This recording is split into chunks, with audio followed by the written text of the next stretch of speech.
अस्सलामुअलैकुम वरहमतुल्लाहि वबरकातुहू। नाज़रीन, इस्तक़बाल है आपका हमारे चैनल अल अख़बार मीडिया पर।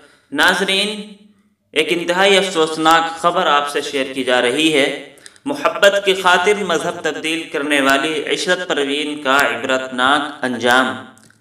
यूपी के मडोया में रहने वाले इशरत परवीन ने मोहब्बत की खातिर अपना मज़हब तब्दील किया और ज़िंदगी भर उसके साथ रहने का वादा करते हुए सोनी तिवारी बन गई। लेकिन उसे अंदाज़ा नहीं था कि पुष्पेंद्र तिवारी, जिससे वो बहुत प्यार करती है, एक दिन उसकी मौत का सबब बन जाएगा।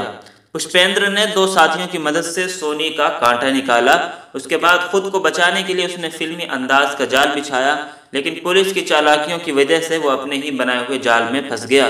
पुलिस ने इस मामले में 3 मुल्जिमान को गिरफ्तार करके जेल भेज दिया है।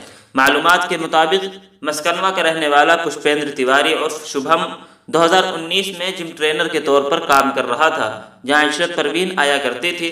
तरबियत के दौरान दोनों एक दूसरे को जान गए और बाद में दोस्ती मोहब्बत में बदल गई।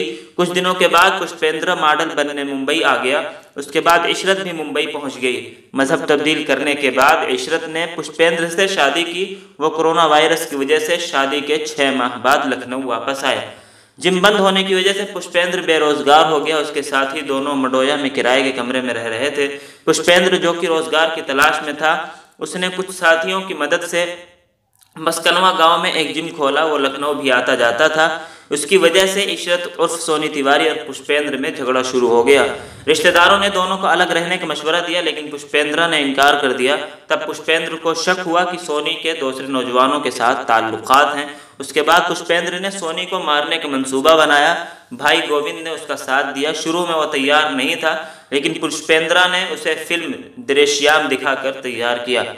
पुष्पेंद्र और गोविंद की व्हाट्सएप चैट पुलिस के हाथ लगी है। पुलिस के मुताबिक कत्ल में मुलविस 3 मुल्जिमान से अलग अलग पूछगछ की गई।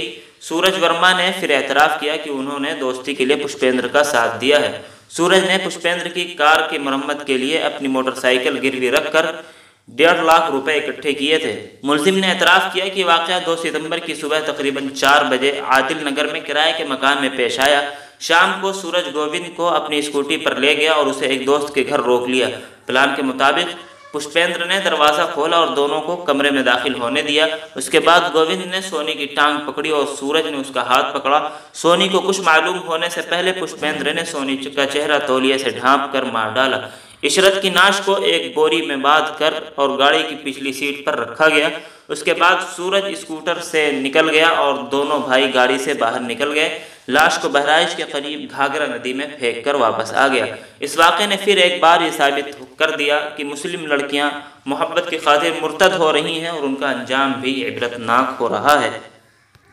नाज़रीन, ये कोई एक वाक़या नहीं है, ऐसे हज़ारों वाक़यात रोज़ बरोज़ पेश आते रहते हैं। लेकिन ना जाने मुस्लिम कौम कहाँ सो रही है। उनको अपने घर की फ़िक्र क्यों नहीं होती कि उनकी लड़कियाँ मुर्तद होकर इबरतनाक मौत मर रही हैं। अल्लाह रब्बुल इज़्ज़त सभी मुसलमानों को अक़्ल व फ़हम और दीन व ईमान, इज़्ज़त व आबरू की हिफाजत की तौफ़ीक़ बख्शे।